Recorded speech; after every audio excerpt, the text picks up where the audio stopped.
जल प्रवाह पावितस्थले कलेवलम्ब्य लम्बिताम्बुजङ्गमालिका।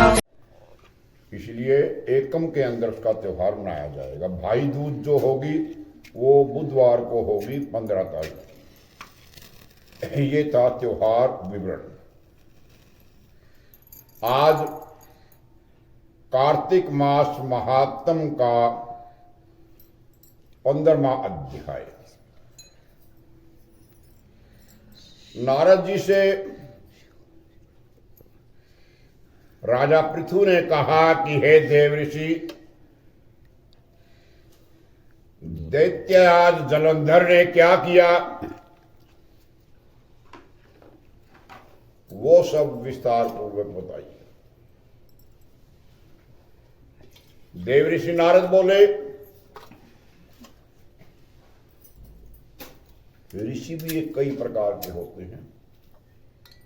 ऋषि, महर्षि, राजऋषि, देव ऋषि। नारद जी तो सबसे ऊपर देव ऋषि में है। तो नारद जी बोले, उसके चले जाने पर जलंधर ने अपने राहु नामक दूत को बुलाकर कैलाश पर जाने की आज्ञा दी। जब नारद जी चले गए, कह गए कि सीता जो पार्वती जो है केवल भगवान शंकर के पास ही सबसे बड़ा रत्न है। बस एक राहु नामक दूत को कैलाश पर जाने की आज्ञा दी और कहा कि वहां पर जटाधारी चंद्रमा को मस्तक पर लगाए हुए शंभु नाम का एक योगी रहता है। वहां उसकी बहुत बड़ी बड़ी जटाएं हैं।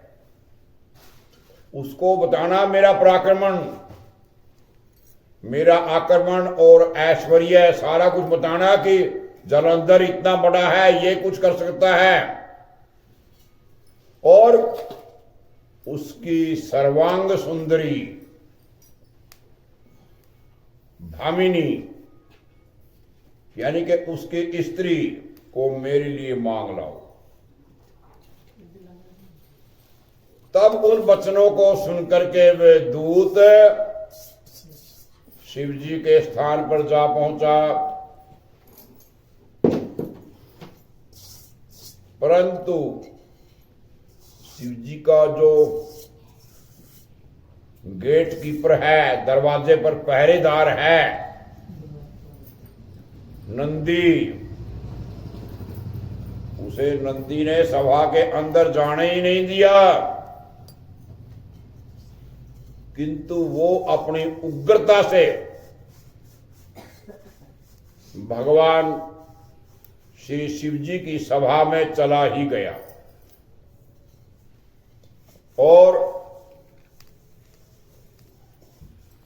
शिव के आगे बैठ करके उनकी आज्ञा लेकर के वो सब संदेश कह सुनाया जो जलंधर ने दिया था।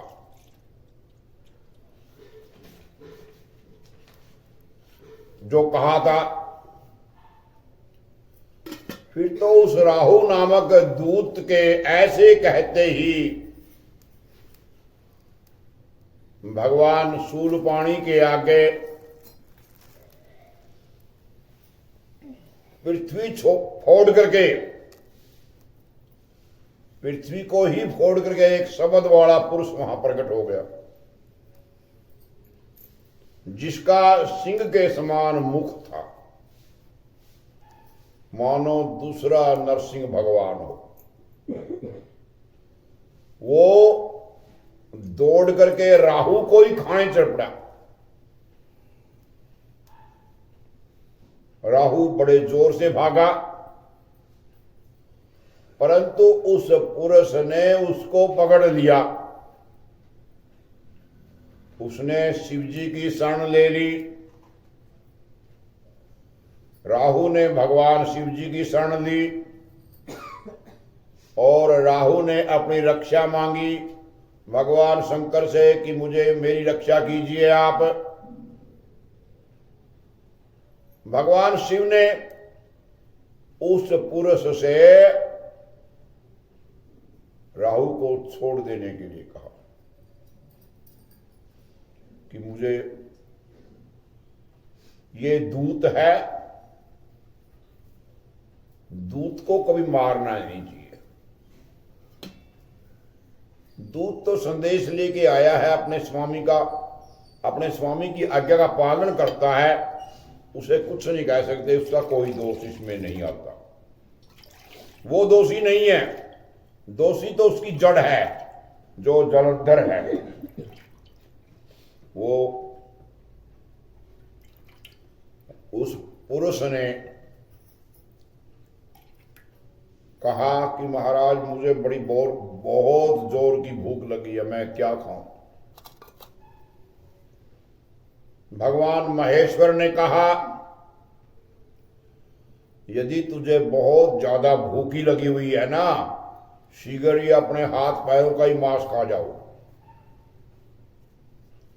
अपने हाथ पैरों का मांस भक्षण करो। भगवान शिव की आज्ञा से वो पुरुष शीघ्र ही अपने हाथों और पैरों का मांस ही भक्षण कर गया। अब केवल उसका सिर मात्र रह गया। तो उसका ऐसा कृत्य देख करके भगवान शिव ने प्रसन्न होकर के उसको अपना आज्ञा पालक जान करके उसे अपना परम प्रिय गण बना लिया। कहा कि अब मेरी पूजा के समय तेरी भी सदैव पूजा होती रहेगी।